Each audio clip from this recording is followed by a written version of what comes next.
Okay, we have a lot to do to update these running back rankings. I mean, yes, I may have forgotten to put Miles Sanders on the first one. And on top of this, obviously, we have the DeAndre Swift injury. We have Kenneth Walker coming back to Seattle. We have Najee Harris news. We have Ty Montgomery hitting the IR in New England. We have J.K. Dobbins practicing in full. We have a rib injury for Alvin Kamara. There is so much to talk about, but before we get into it, make sure you go down there, drop a like on this video, subscribe to the channel if you have not done so already, but I want to give you all a massive thank you. Not only did we hit 100,000 subscribers, but somehow there are still more people joining the flock every single day. Y'all know I'm going to continue to live stream for you every day until the end of the year. So if you want to come out to those live streams, make sure you don't only subscribe to the channel, but make sure you hit the bell next to the subscribe button. That way you know when we go live. And like I said, thank you for everything. I'm going to go through and I'm going to answer the first 200 comments on this video. I'll try to get to a lot more than that. But let's go through. Let's dive into these updated running back rankings and tiers. Let's start it off. Jonathan Taylor here, tier 1, going up against Jacksonville. I mean, Jonathan Taylor was the running back 1 coming into the season. It's a great matchup. I mean, he dominated with 31 carries last week against the Houston Texans.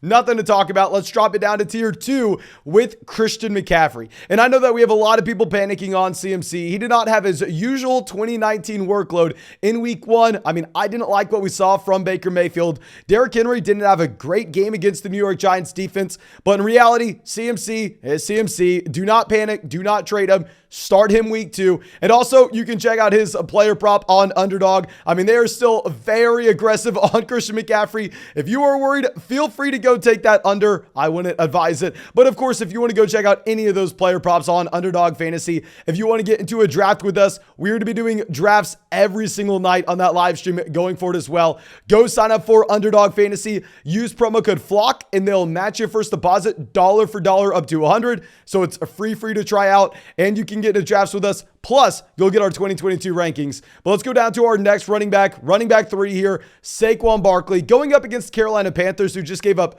200 combined yards. Now, yes, we are not including Eckler on this list. We're not including Clyde Edwards-Helaire on this list. I made sure to get you the running back rankings and tiers before Thursday night, so you knew my thoughts on those players. But yeah, Eckler's not going to be in this tier as he was earlier in the week. Now let's go to Dalvin Cook at 4. Here with Dalvin Cook going up against the Philadelphia Eagles. This is a running back that had 20 carries week 1. He had 5 targets. Not a lot of fantasy points, but it's Dalvin Cook. He had the same workload we're looking for. I'm fine starting him here. And then also, we're going to have Joe Mixon at 5. Y'all know we had Joe Mixon as a top 5 running back coming into the year. We had the bold prediction, got a lot of hate for it, that Joe Mixon outscores Derrick Henry this year in PPR formats.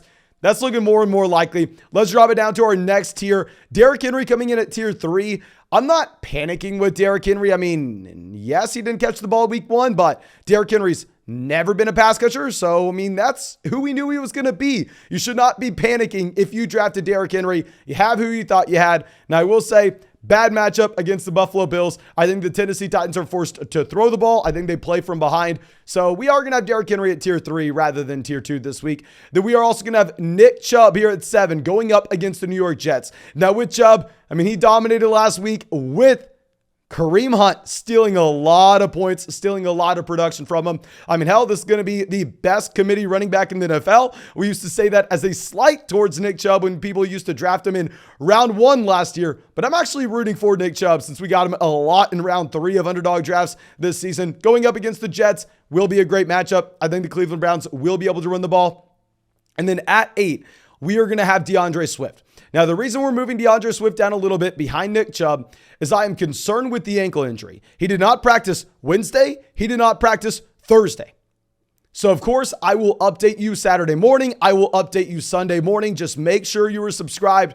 But if DeAndre Swift's playing, maybe we have to lower expectations ever so slightly with the ankle injury. But if DeAndre Swift plays, you have to put him in your starting lineup. Now, dropping down to our next tier, we're going to have Javonte Williams here at 9. Javonte, Beautiful matchup going up against the Houston Texans. I mean, we can assume that the Denver Broncos want to do exactly what they tried to do last week and put Russell Wilson under center, run the ball over and over and over again. Javonte had a crazy target share. Great matchup. I think you can get excited. And then we're going to have Alvin Kamara at 10. We're moving Kamara behind Javonte here because I am going to be somewhat concerned with the rib injury. I'm not panicking. If you have him, you still play him. I think we just lower our expectations this week. Also didn't have a massive target share week 1. I am slightly concerned because there are so many guys that can touch the football and make an impact in New Orleans. You have Jarvis, Michael Thomas, Alvin Kamara, Chris Olave, and apparently Taysom freaking Hill. Slightly concerning, as well as having that rib injury. Don't love the matchup against the Bucs, so we'll have him here at 10. And then we're going to have Leonard Fournette at 11. With Fournette, who knows who the wide receivers playing this week for the Bucs are? I think we could safely say you won't have Godwin. Julio Jones isn't at practice. Mike Evans hasn't been in practice. Russell Gage finally returns on Thursday. I don't know. Maybe this is a very bad Tampa Bay Buccaneers offense this week. Going up against the New Orleans Saints, we know historically this is not a good matchup for Tampa either. Then we're going to have James Conner here at 12. I think this should be one of the highest scoring games of the week between the Cardinals and the Las Vegas Raiders. And I think we get a bounce back in general from this Arizona Cardinals offense. Now let's drop it down to our next tier where looks like we are getting confirmation. You are going to have Najee Harris playing against the New England Patriots. Now with Najee Harris, very similar to Derrick Henry. I know a lot of people are panicking. They're saying, oh, Mason, should I go through and should I look to sell Najee Harris at a lower price now that he's playing behind a bad offensive line and this is a bad offense? We knew it was a bad offensive line. We knew it was a bad offense. You knew that as well. So you shouldn't have drafted Najee Harris if you were going to panic after seeing that week 1. He's still going to be getting almost every single snap out of the backfield. I mean, he's still going to be getting almost every single target. Don't panic with Najee Harris. It's not a great matchup, however. That's why we are going to have him ranked here at 13, especially coming off the injury. But then we're going to have Aaron Jones, a 14, going up against Chicago. A.J. Dillon, 15. Hell, I don't know what to say. I think we get a bounce back for the Green Bay Packers offense and Aaron Rodgers. I thought that this was going to be like a 60-40 split where Aaron Jones got every single target out of the backfield, where A.J. Dillon wasn't used in that area of the game outside of an Aaron Jones injury. I was wrong. I am an idiot. I should have drafted A.J. Dillon in way more leagues. I mean, I thought I was smart for avoiding A.J. Dillon here in the 5th round, drafted Kareem Hunt in the 9th instead. No. Looks like we should have been drafting A.J. Dillon all the time in the 5th round. But now our next guy, Antonio Gibson at 16. With Gibson, y'all know he was on our sell high video, but Gibson and another player we're about to talk about have great matchups this week. So despite them being on our sell high video, what did we say? We said, you play them this week with confidence, and then we look to sell them afterwards. With Gibson going up against the Detroit Lions, just led Washington in overall receiving this past week against the Jacksonville Jaguars. Another great matchup. The Detroit Lions gave up 4 total rushing touchdowns last week to the Philadelphia Eagles. So I think you are in a good spot with Antonio Gibson. And then our next running back, 17, another former wide receiver. We're throwing these two guys right next to each other. We're going to have Cordell Patterson going up against the Rams. Patterson dominated from a usage standpoint this past week. And Cordell Patterson was the running back 15 on a points per game basis a year ago. He's my second most drafted player on Underdog this year in over 700 drafts. So I am rooting for our guy. Trust me, if we get another top 10 finish at the running back position for Cordell Patterson, I will be very excited. But in reality, I think that the Rams just boat race the Atlanta Falcons here. I don't think this game is competitive in the slightest. I think that Atlanta has a very difficult time putting points up on the board. I know the Rams disappointed opening night against the Buffalo Bills. I think they're out with something to prove week 2, and I'm afraid of really starting anybody in Atlanta, maybe outside Kyle Pitts. But now let's drop it down to tier. Someone in his own tier here. We are going to have Darrell Henderson. I mean, obviously in this same game, I know we have the reports coming out from Sean McVay saying, oh no, Cam Akers is going to be more involved week 2. As the idiot that was drafting Cam Akers in the 5th and 6th round this year, oh, I pray to God we get Cam Akers more involved in this offense. But at the same time, to see the usage that Darrell Henderson had week 1, I'm not going to believe Sean McVay. Until I see it, I am not going to believe that Cam Akers is actually going to be more involved. I think Darrell Henderson is very similar to Antonio Gibson, that maybe we're not super excited long-term with these running backs. Maybe they have their own red flags for the second half of the season. But specifically, I think that you are very excited to play Darrell Henderson this week in a great matchup against the Atlanta Falcons. And then we potentially look to sell him high afterwards. But now let's go down to our next tier where we're going to have Ezekiel Elliott going up against the Cincinnati Bengals. I don't know what to say. All these running backs, I think, have large question marks. A lot of them are in bad offenses. A couple of them are in committees. I would love to know how you rank these guys. I mean, obviously, this is going to be disgusting in Dallas with another offensive lineman going down, as well as Dak Prescott. Now we're going to have David Montgomery, 20. David Montgomery got vultured at the goal line last week, obviously going up against the Green Bay Packers here. I think that this is a game where Chicago trails the majority of the time. Now, if we were looking at the usage between David Montgomery and Khalil Herbert, even though Herbert stole the rushing touchdown a week ago, I mean, David Montgomery was still the 3-down running back here. David Montgomery still had a very large role as a pass catcher. I think we kind of want that role as a pass catcher going up against the Green Bay Packers if we assume that the Packers are going to be winning the majority of this game. But now let's go down to our next running back. Running back 21, Kareem Hunt, someone that I have drafted over and over and over again, not only this year, but as well last year. And with Kareem Hunt, y'all know why we've been drafting him. He is in that same committee with Nick Chubb behind an elite level offensive line. He's a great pass catcher. And if Nick Chubb were to go down, Kareem Hunt is a top 10 running back. This is why Kareem Hunt's consistently been on our must draft running back videos for 2 years now. Love the guy. Love what we had with week 1. Love the matchup against the Jets. But at the same time, we have a lot of people going down to the comment section telling me how stupid I am for this Kareem Hunt ranking and that he needs to be higher. And of course, I welcome your opinion down there in the comment section. I mean, 99% of y'all watching this video are significantly smarter than I am. So please never hold back. Go to the comment section. Let me know how dumb I am. But here with Hunt, I'm going to step back and I'm going to see the fact that Nick Chubb, while yes, played about the same amount of snaps as Kareem Hunt a week ago, still out-touched him by a severe measure. I don't necessarily think we can guarantee that Kareem Hunt's the red zone running back every single week in Cleveland here. So even though it's a great matchup, even though it's a great situation with the offensive line and overall game flow, I don't know if I can get Kareem Hunt ranked much higher than this. I mean, at the end of the day, he's the running back 2 in his offense. Now going over to our next guy, we're going to have Josh Jacobs, 22. With Josh Jacobs here, I mean, you did not have Zamir White involved at all week 1. I think that's good news for Jacobs. Obviously, Jacobs did not get much in terms of the usage in the receiving game. I don't think really anybody did outside of Davante Adams when Adams is getting 17 targets. Looks like Jacobs is going to be the first and second down running back for the Las Vegas Raiders. I think when you're starting him in this range, it's essentially, does he get the touchdown? If he gets the touchdown, I think you'll be in a good spot. But now let's go over to our next guy, running back 23 here, Chase Edmonds. Bad matchup against the Baltimore Ravens, but when we say that, at the same time, Michael Carter and Breece Hall had almost as many combined targets this past week against the Baltimore Ravens defense than what you had with Davante Adams in Las Vegas. Like the running backs heavily got targeted out of the backfield here against Baltimore. Obviously, with Chase Edmonds, he's going to be the passing down running back for this Miami Dolphins offense.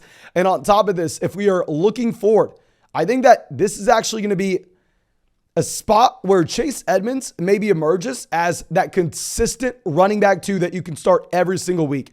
Because while his fantasy points at the end of the week this past week weren't great, because you're looking at a running back that had to go up against New England. I think he had 12 carries, 25 rushing yards. The efficiency should take a step up. And he had 4 receptions, 40 receiving yards. That kind of role in the receiving game is going to give you such a high floor. And if you score a touchdown on top of it, you're in a great spot. But now a running back that we had to dramatically move down our rankings to give you all these updates. We're going to have Rashad Penny here, 24. I mean, with Rashad Penny, this is a running back that I am concerned with the matchup going up against San Francisco. I am more so concerned with the bad offensive line, the bad offense, and Kenneth Walker practicing in full. Kenneth Walker is 100% going to be good to go on Sunday. So I think you need to lower your expectations with Rashad Penny. I'm looking to sell Penny as fast as I can. But now let's drop it down to a tier where I know we are going to get a ton of other people telling us we are too low on this guy here in Miles Sanders. And with Miles Sanders, I think that you can make a strong argument to put him in front of Jacobs, to put him in front of Edmonds, to put him in front of Penny. And honestly, as we look through this, I think we should put Miles Sanders in that same tier. Let's put Miles Sanders up there in the tier with Rashad Penny. And when we look at Sanders, this is one of my most drafted running backs on Underdog because we were getting him in the 9th round. Very similar to what we were looking at with Kareem Hunt. I thought he was a committee running back and an offense that was going to have one of, if not the best offensive lines in the NFL. Miles Sanders could catch the ball out of the backfield, and I thought he was going to score more touchdowns in 2022 than he did in 2021. Well, he scored more touchdowns in week 1 than he did in all of 2021 here with 1 rushing touchdown against the Detroit Lions. But what I am worried to see here in Philadelphia, so you had 4 total rushing touchdowns. 1 went to Jalen Hurts. 1 went to Miles Sanders. 1 went to Kenneth Gainwell. 1 went to Boston Scott. I was excited to draft Miles Sanders at that discount, thinking that he was in a 2-man backfield. Knowing he was in a committee, but I thought it was a 2-man backfield and Jalen Hurts was going to vulture some rushing touchdowns. But if this is a 3-man backfield and we have Jalen Hurts taking rushing touchdowns at the goal line, I don't know. I feel like we went from being higher than anybody else in Miles Sanders to now, people are making some crazy deals where it's hard not to sell Miles Sanders high after week 1 because we're not going to have 38 points for the Philadelphia Eagles every single week. We're not going to have 4 rushing touchdowns every single week. And if he's in a 3-man committee where Kenneth Gainwell actually led this backfield in receptions, I am going to be a little more concerned than I was coming into the year. But now let's go over to our next running back, Travis Etienne, running back 26, and James Robinson, running back 27. We'll throw these guys neck and neck.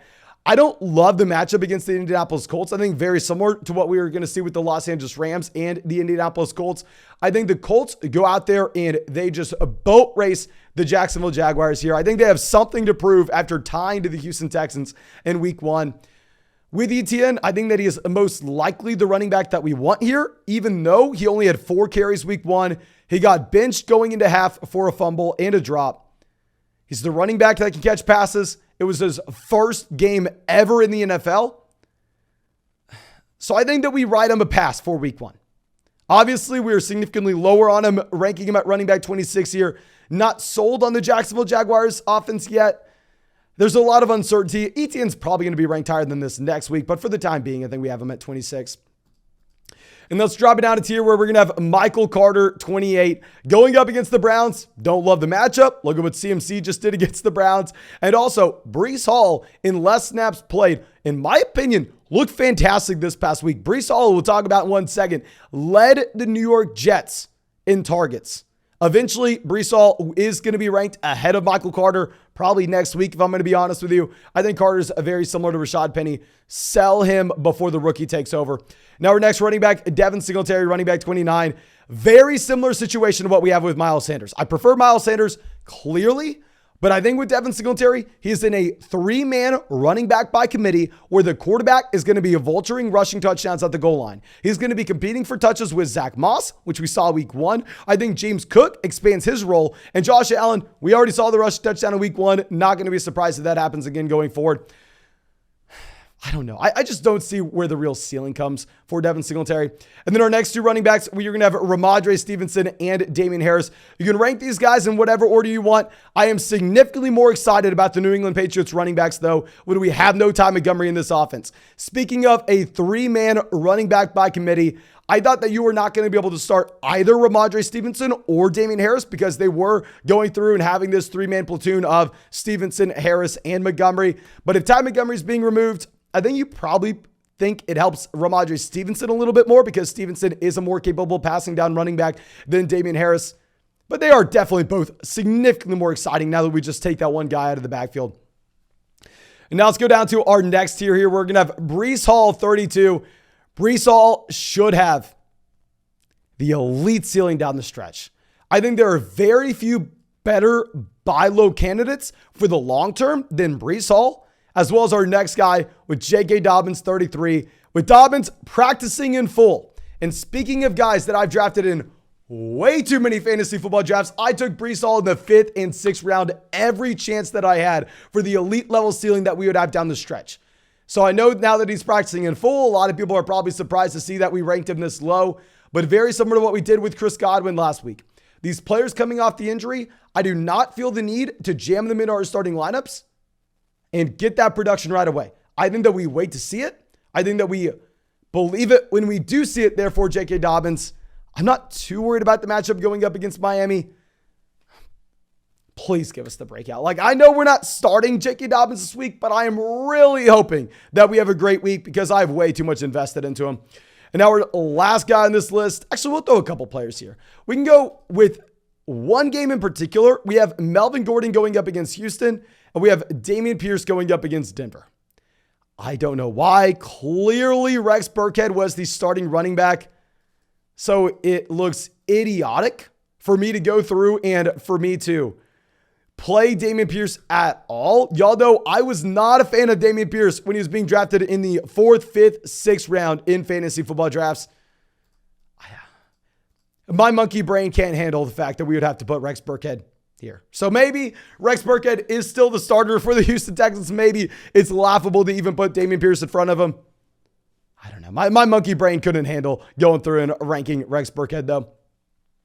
Now, that's all I got for you. I really hope you enjoyed this video. Of course, if you did, go down there, drop a like, subscribe to the channel. I'm going to be live streaming today, tomorrow, the next day, the next day, the next day, every single day until the end of the year. So make sure you hit the bell next to the subscribe button. That way you know when we're live and you can come out. Lastly, I'm going to be answering as many comments as I possibly can down there. I'll answer at least 200 comments down there in that comment section. So if you have any questions, drop them down below. But thank you again. I appreciate you, and I hope you have a great day.